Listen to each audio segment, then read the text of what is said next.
Tough mango kulfi करण्यासाठी इथे मी आंबा घेतला आहे आणि तो आपला सरळ असा वरचा भाग आहे तो कापून घ्यायचा आहे आणि हा जो कुईचा भाग आहे तो असा काढून घ्यायचा आहे.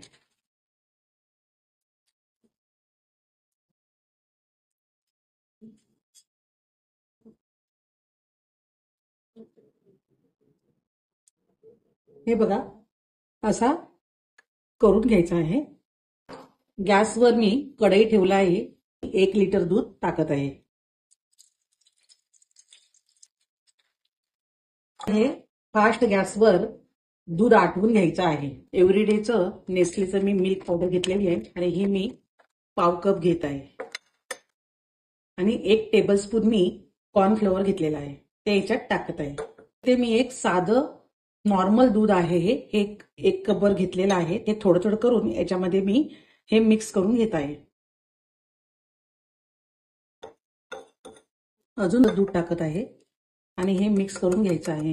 हे दूध जे फुल फॅट नसल्यामुळे याच्यामध्ये मी मिल्क पावडर आणि कॉर्नफ्लॉवर वापरत आहे कारण त्याच्याने घट्टपणा लवकर येईल. तर आता इथे मी हे जे मिक्स केलेलं कॉर्नफ्लॉवर मिल्क पावडरचं मिश्रण आहे ते याच्यात टाकत आहे आणि हे मिश्रण सारखं हलवत राहायचं आहे. कॉर्नफ्लॉवरने आणि मिल्क पावडरने ह्याला जरा घट्टपणा येतो आणि दूध जास्त आटवायला लागत नाहीये. तुमच्याकडे जर कॉर्नफ्लॉवर किंवा मिल्क पावडर नसेल तर तुम्ही हे दूध असंच स्लो गॅसवर जास्त वेळ आटवून करू शकता.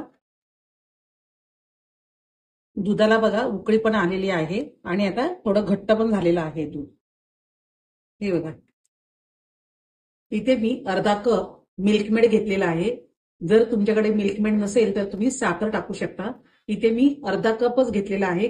हे खूप गोड असतं. तुम्हाला जर जास्त गोड हवं असेल तर तुम्ही त्याप्रमाणे गोड घेऊ शकता. इथे मी अर्धा कप घेतलेला आहे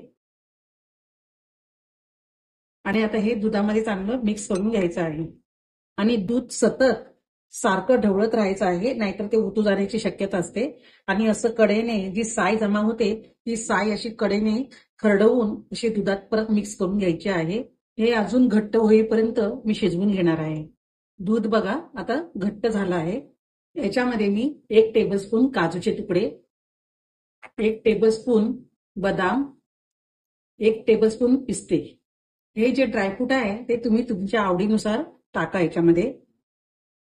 आणि याच्यामध्ये जर तुमच्याकडे केसर असेल किंवा नटमेग किंवा तुमच्याकडे जर वेलची पूड असेल तर ती टाका तुम्ही तुम्हाला आवडत असल्यास.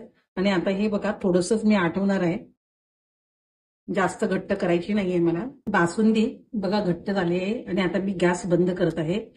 जास्त आपल्याला घट्ट करून घ्यायची नाहीये कारण ही थंड झाल्यानंतर परत ती घट्ट होते. म्हणून मी आता गॅस बंद करत आहे. आता ही बासुंदी मी थंड करून घेणार आहे. बासुंदी गार झाली आहे. मी एका कंटेनरमध्ये ठेवत आहे. बासुंदी बघा किती घट्ट झाली आहे.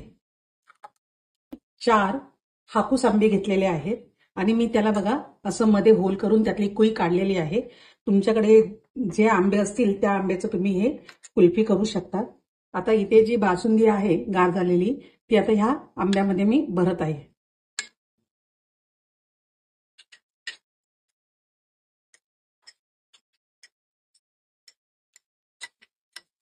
याच्यावर थोडीशी पिस्ता पावडर टाकत आहे. हे तुम्ही तुमच्या आवडीनुसार टाका. तुम्हाला जर आवडत असेल तरच टाका. त्याच्यावर हे आंब्याचं वरचं आपण कापून घेतलेलं आहे ते ठेवून द्यायचं आहे याच्यात. हे आंबे मी डीप फ्रीजरमध्ये 8 तासासाठी ठेवून देणार आहे. हे आंबे फ्रीजमध्ये ठेवून 8 तास झालेले आहे आणि हे बघा असे कडक झालेले आहे. हे मँगो आता घट्ट झालेले आहेत. याची साल काढून घ्यायची आहे. हे बघा इझिली निघते.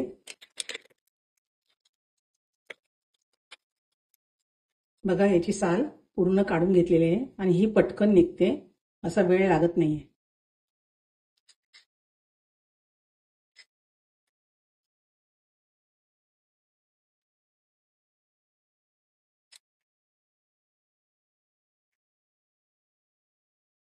तुम्ही सुद्धा अशा प्रकारे आंब्याची आईस्क्रीम करून बघा.